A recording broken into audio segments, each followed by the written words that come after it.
The year was 1878, and the world for Cora was a circle of dust no bigger than the hem of her worn-out dress. It was a world bounded by the splintered boards of her lean-to, the mocking silence of the vast prairie, and the cold shoulders of the folks in the nearby settlement of Providence. They were people who saw a girl of 14, orphaned by fever 2 winters past, and saw not a soul to be saved, but a burden to be avoided. Her existence was a quiet apology, a breath held in so as not to disturb the air of those who belong. Her parents had left her little more than a name and a deep-seated ache that lived behind her ribs. They had chased a dream of land and sky out west, a dream that had ended in 2 simple wooden crosses on a windswept hill. Cora was its sole, living inheritor. She survived on the scraps of their failed ambition and the rabbits she was clever enough to snare. Her only companions were the ceaseless wind that whispered of loneliness and a pair of leather shoes, her mother's last gift, cracked and thin-soled, but hers all the same. They were her only tangible link to a life that had once held warmth, the only thing that stood between the bare skin of her feet and the unforgiving earth. Her days followed a rhythm of necessity. Mornings were for checking her snares, her heart a tight knot of hope and fear. Afternoons were for gathering what little the parched land offered, bitter roots, hardy berries, anything to dull the perpetual gnawing in her belly. Evenings were for mending. She would sit in the fading light, the big sky bruising into nightfall above her, and stitch the seams of her dress, re-sole her shoes with scraps of leather she'd scavenged, and patch the holes in her life with a grim, silent fortitude. She was a creature of routine, hardened by loss into a shape of pure survival, her emotional world as barren as the landscape around her. One afternoon, when the sun hung in the sky like a merciless eye, she saw him. He was a ripple in the heat shimmer at first, a dark shape moving with a staggering, unnatural gait. He was a native man, Lakota from the look of his worn leggings and the single feather tied in his long black hair. The people of Providence spoke of the tribes with a mixture of fear and contempt, tales of savagery spun to justify their own encroachment on ancient lands. Cora had been taught to fear them, but what she saw now was not a warrior. She saw a man collapsing. He fell less than 100 yards from her lean-to, a slow folding of limbs into the thirsty dust. For a long moment, Cora remained frozen, a small, still animal scenting danger. Her mind screamed at her to run, to hide, to let the prairie reclaim what was its own. It was the sensible thing to do. It was the safe thing to do. But then the wind shifted, and it carried not a war cry, but a low groan of pain, a sound so profoundly human that it bypassed her fear and struck at the core of her own well-tended sorrow. Slowly, cautiously, she approached. He was young, perhaps only a few years older than she, his face taut with exhaustion and fever. His eyes were closed, his lips cracked and white.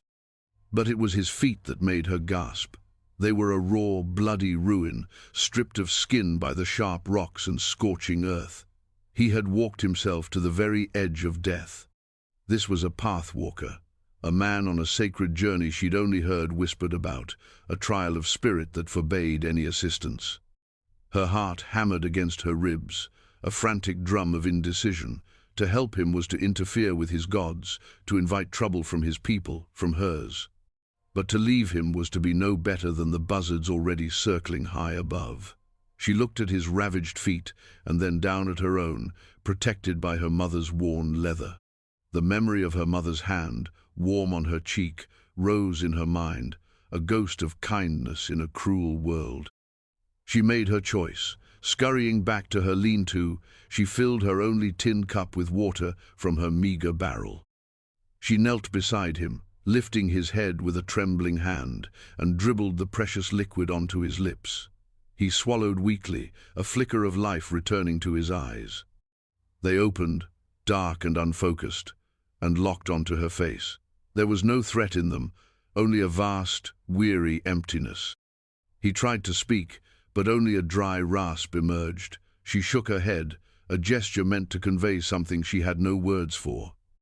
Then, acting on an impulse that felt both insane and absolutely necessary, she untied the laces of her own shoes.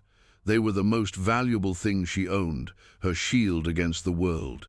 Without a second thought, she slipped them from her feet. The hot, sharp ground bit at her soles immediately. She ignored it. Gently, she lifted one of his ruined feet and slid a shoe over it, then the other. They were too small, of course, but the leather was soft and would offer some protection.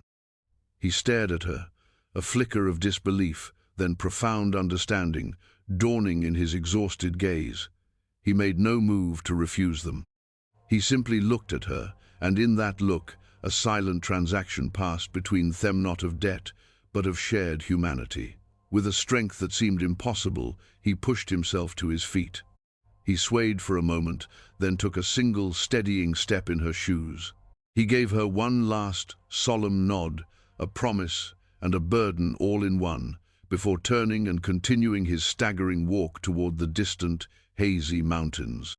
Cora stood and watched him go, barefoot and trembling, the dust already hot on her skin. She had just given away her past, and in doing so, had irrevocably altered her future. 3 days passed. Cora's world had shrunk to the searing pain in her feet. The land she had known her whole life had become a field of tiny daggers. Every stone, every thorn, was a fresh torment. She fashioned crude coverings from rabbit hide and twine, but they were a poor substitute for the solid leather she had given away. She was more trapped than ever, her movements hobbled, her isolation now enforced by a physical barrier of pain. She thought of the pathwalker constantly, wondering if he had survived, if her sacrifice had been anything more than a fool's gesture. On the morning of the 4th day, they came. She saw them first as a line of riders on the horizon, moving with a fluid grace that spoke of purpose. They were not from Providence. As they drew closer, her blood ran cold. It was a delegation from the Lakota tribe, at least a dozen men, their faces stern and unreadable, their presence radiating an immense, silent power. They rode directly to her lean-to and drew their ponies to a halt, forming a silent, intimidating crescent around her. Cora stood frozen before her home, her heart a trapped bird beating against her ribs. She was barefoot, clad in her patched dress, a child of no one facing the judgment of an entire people. An older man, his face a beautiful map of wrinkles and wisdom, dismounted. He carried a staff adorned with eagle feathers, a mark of authority. He walked toward her, his moccasins making no sound on the hard-packed earth. "I am Wapasha," he said, his voice a low rumble, his English careful and formal. "We seek the girl who lives alone." Cora could only nod, her throat too tight for words. She expected anger, accusations of defiling their sacred ritual. "The path, walker, Chaitan, he has completed his journey," Wapasha continued, his dark eyes studying her with an unnerving intensity. "He reached the sunstone at the peak of the sacred mountain. He did this because of a gift he received on the path." He paused, letting the weight of his words settle in the silent air. "He arrived wearing these." Another man stepped forward, holding out her shoes. They looked impossibly small and frail in his hands. Cora stared at them, the familiar scuffs and worn stitching a testament to a life she no longer lived. A path, walker's journey, is a solitary covenant between the walker and Wakan Tanka, the Great Spirit, Wapasha explained, his tone not angry, but deeply serious, like a teacher explaining a fundamental law of the universe. "The path must be walked by the spirit intended. Chaitan's body reached the sunstone, but his spirit was carried upon your sacrifice. His feet did not make the final connection. Yours did." Cora's mind reeled. She could not grasp the full meaning of his words, only the terrifying implication that she had done something terribly wrong. I only wanted to help," she whispered, her voice a thread of sound. "Your intention was good," Wapasha acknowledged with a slight inclination of his head. "Kindness is a strong spirit, but the journey is now incomplete. A debt has been created. A spirit path, once joined, cannot be easily severed. The final steps were yours in spirit, now they must be yours in body. A cold dread washed over her, more chilling than any winter wind. What? What do you mean? Wapasha's gaze was unwavering. You must finish what you started. You must walk the final leg of the path. You must place your own feet upon the sunstone. Only then will the covenant be honored. Only then will the path be pure again. The demand hung in the air, impossible and absolute. Her, a white girl, an outcast, to walk a sacred Lakota path, barefoot. The idea was so preposterous, so terrifying, that a hysterical laugh threatened to bubble up from her throat. She swallowed it down, tasting the bitter tang of fear. She looked from Wapasha's unyielding face to the circle of silent riders, and she knew this was not a request. It was a decree, issued by a power far older and greater than the fledgling authority of Providence. She had no choice. Her act of compassion had become a chain, binding her to a destiny she could never have imagined. The journey began not with a step, but with a surrender. Cora, trembling and mute, watched as the Lakota men made a small temporary camp. She was not treated as a prisoner, not bound or threatened, but she was enveloped by their world, her own tiny existence completely subsumed. The following morning, Wapasha and most of the riders departed, leaving behind two figures. One was a young warrior named Kuruk, silent and watchful, a living shadow. The other was a woman. Her name was Winona. She was Chaitan's older sister, a fact communicated by Wapasha with a single, meaningful glance before he left. Winona was tall and severe, her face etched with a quiet sorrow that seemed to have hardened into permanent disapproval. She looked at Cora not with hatred, but with a kind of weary exasperation, as if Cora were a foolish complication in an already difficult life. Her first act was to examine Cora's feet, her touch surprisingly gentle, but her expression critical. "The ground will not be kind," Winona said, her English as sparse and sharp as shards of flint. "You are not made for this land." It was not a question, it was a verdict. Their communication in those first days was a thing of gestures and clipped, functional phrases. Walk here, drink now, rest. Cora's world became a blur of pain and endurance. The path they took was not a path at all, but a cross-country trek over stony ground, through thorny brush, and across sun-baked flats that blistered her soles. Every step was an agony. She stumbled, she fell, she cried silent tears that dried instantly in the arid wind. But she never once spoke a word of complaint. The same grim fortitude that had seen her through 2 years of solitary survival now served her on this impossible pilgrimage. Winona watched her. She walked ahead, setting a relentless pace, her own moccasined feet seeming to glide over the terrain that savaged Cora's. At night, by the small fire Kuruk would build, Winona would tend to Cora's feet. She would crush leaves from a plant Cora didn't recognize, mixing them with animal fat to create a soothing, pungent salve. Her hands were firm and efficient, her movements economical, betraying no sympathy. Yet it was an act of care. Cora, who had not been touched with any kindness in years, felt a strange, confusing warmth spread from her battered feet to the frozen core of her heart. One evening, after a particularly grueling day crossing a field of shale that had left Cora's feet bleeding afresh, she finally broke her silence. "Why?" she whispered, staring into the dancing flames. "Why must I do this?" Winona looked up from her work, her needle pausing over a piece of leather she was mending. "Because the spirits see. They do not see the color of skin, they see the heart. Chaitan walked the path to ask for a vision, to heal the grief in our family. Our younger brother was taken by the coughing sickness last winter. Her voice was flat, devoid of emotion, but her eyes held a universe of loss. Your kindness touched his journey. It became part of his prayer. Now, your heart must finish the prayer." Cora looked at Winona, and for the first time she saw not a stern warden, but a woman hollowed out by the same grief that Cora knew so well. The chasm between them, The vast cultural and personal distance suddenly seemed a little smaller. A bridge of shared sorrow, fragile but real, began to form in the firelight. As the days bled into a week, the landscape of their relationship began to shift. Winona started to point things out to Cora. A hawk circling overhead was not just a bird, but a messenger. The shape of a cloud held meaning. She taught Cora which plants were for eating and which for medicine. She showed her how to place her feet, to roll from heel to toe, to read the ground and anticipate its cruelty. It was a slow, unspoken tutelage.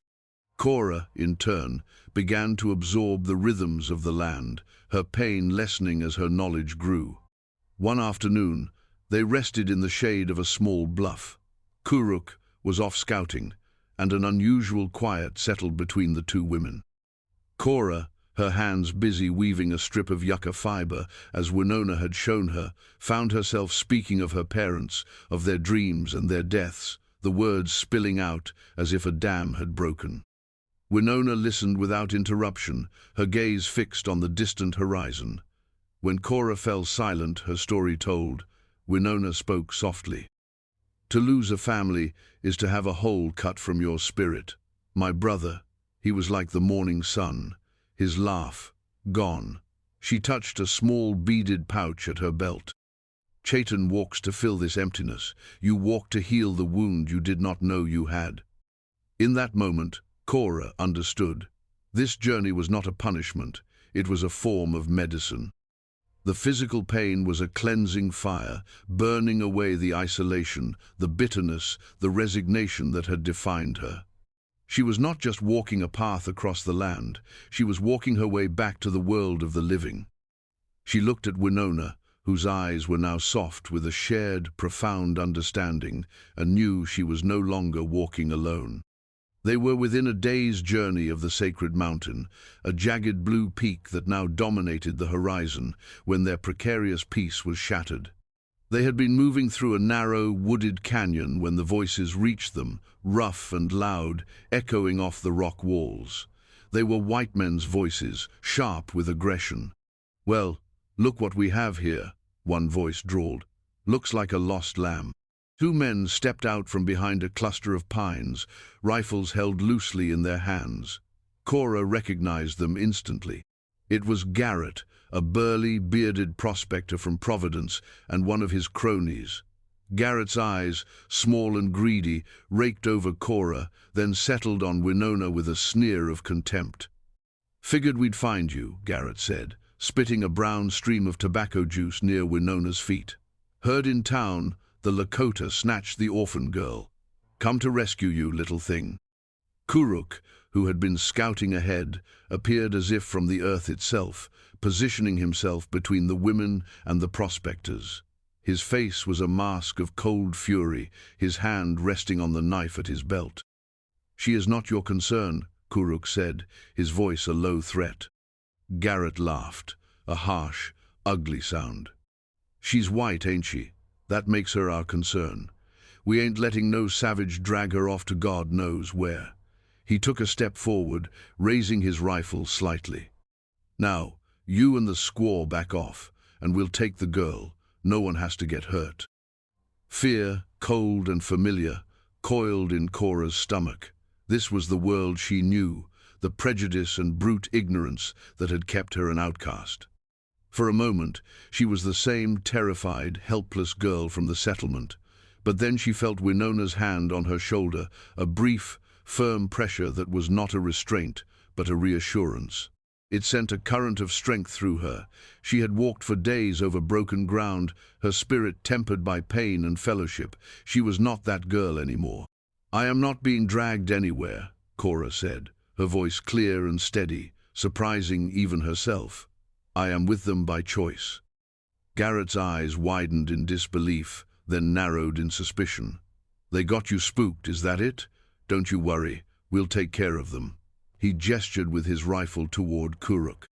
"He doesn't look so tough." The situation was escalating, a tinderbox about to ignite. Cora knew that Garrett and his friend were not looking for justice, they were looking for an excuse. An excuse to enact the violence that always simmered just beneath the surface of their dealings with the tribe. They saw a chance to be heroes in their own story, to put the savages in their place. And she was caught in the middle, the unwilling catalyst for a conflict that could only end in bloodshed. The sacred journey had devolved into a raw, brutal struggle for survival.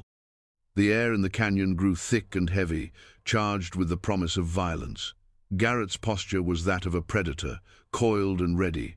He saw a frightened child, a captured prize. He did not see the woman who was being forged in the crucible of this journey. "I said, I am with them," Cora repeated, and this time her voice did not just carry conviction, it carried an authority she had never known she possessed. She took a step forward, deliberately placing herself in front of Winona, shielding her guide with her own small body. It was a mirror image of the moment she had knelt to offer her shoes, an act of instinct and profound connection. "You don't understand," she said, looking directly into Garrett's cruel eyes. "This is my path now. A debt is being paid. It is a holy thing. You cannot interfere." Garrett stared at her, baffled. Her words, her stance, her utter lack of fear, it was not what he had expected. He had anticipated tears, pleas for rescue.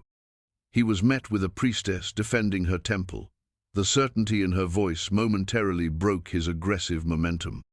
"Holy thing, girl, you've been out in the sun too long. They've filled your head with nonsense." "The only nonsense here," Winona's voice cut in low and resonant, "is a man who believes his ignorance gives him rights." That remark snapped Garrett's temper. With a snarl, he raised his rifle, leveling it at Kuruk. "That's enough talk." But before he could act, a sound, or rather a lack of it, changed everything. The normal hum of the canyon-thea insects, the wind in the peenshad fallen silent. In that sudden, profound stillness, figures began to emerge from the rocks and trees around them. They moved with the quiet fluidity of ghosts.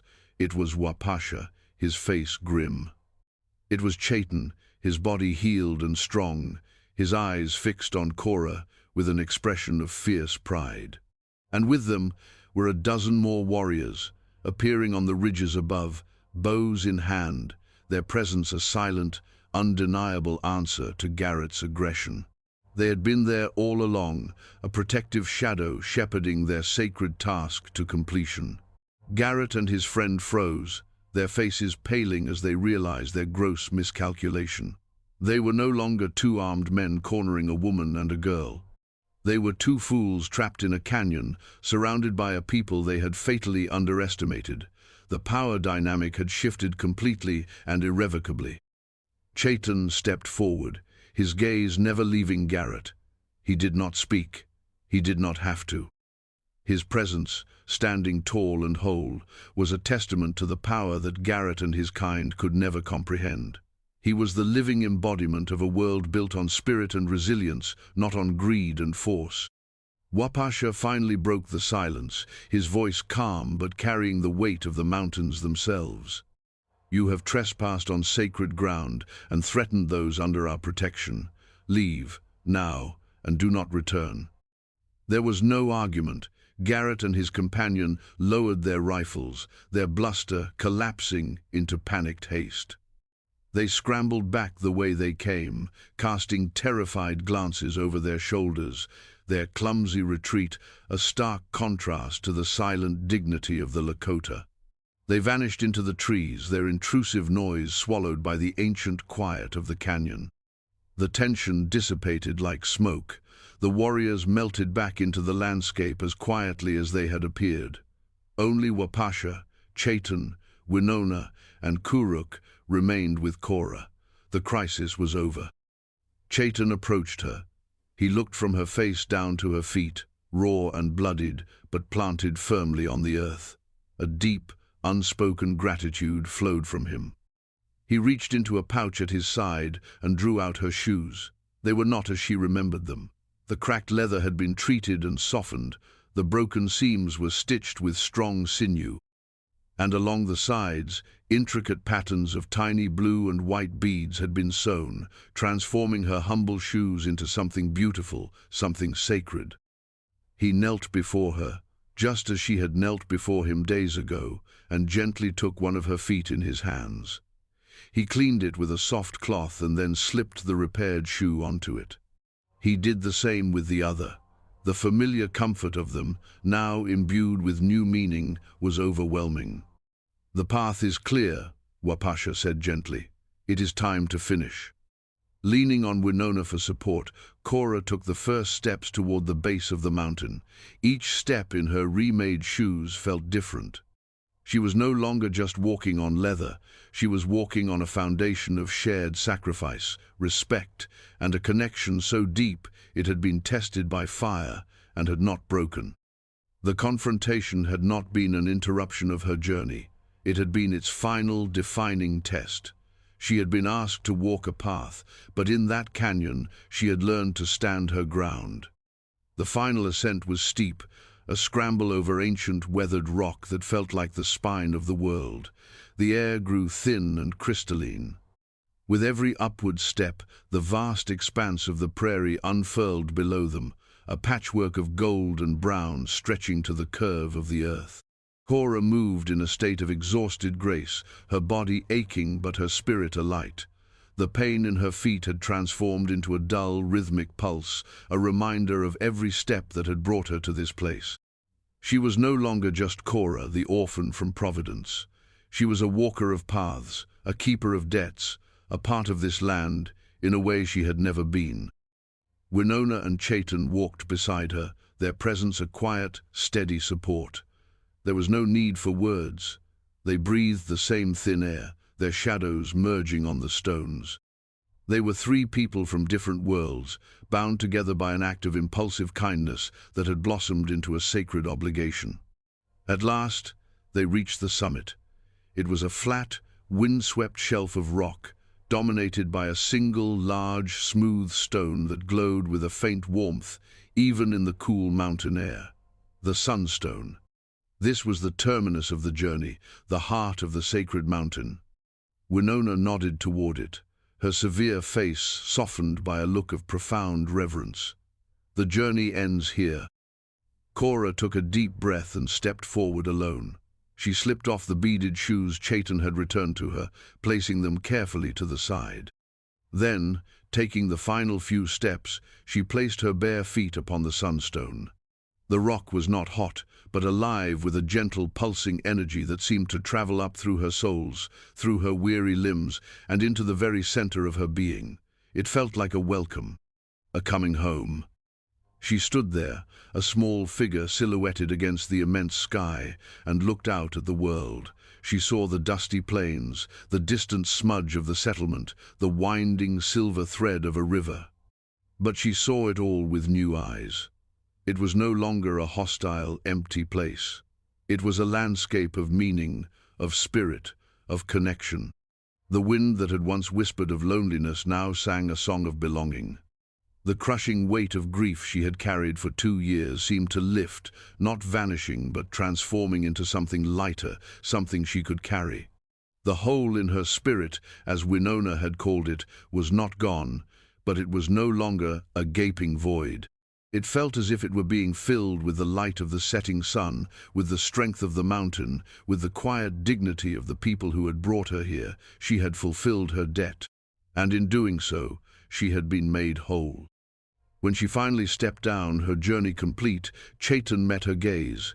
He spoke to her for the first time, his voice quiet but full of emotion. "Pilamaya," he said, "thank you. You have a strong spirit, Cora. You walk like one of us."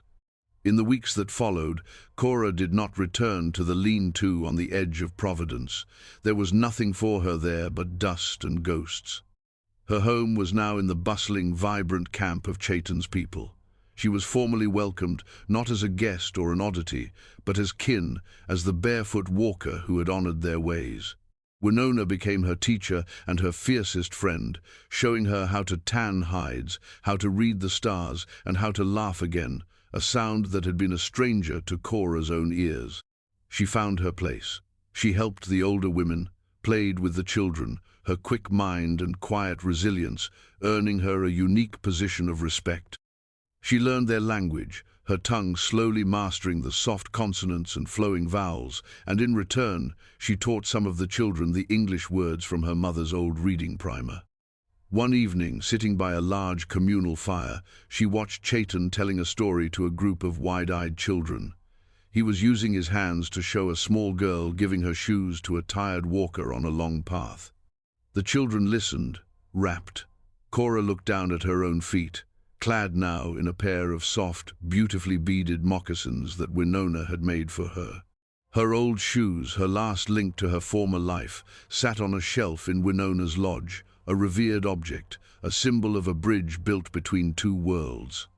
She had arrived in this land as a forgotten orphan with nothing to her name but a single pair of broken shoes. In an act of pure, unthinking compassion, she had given them away.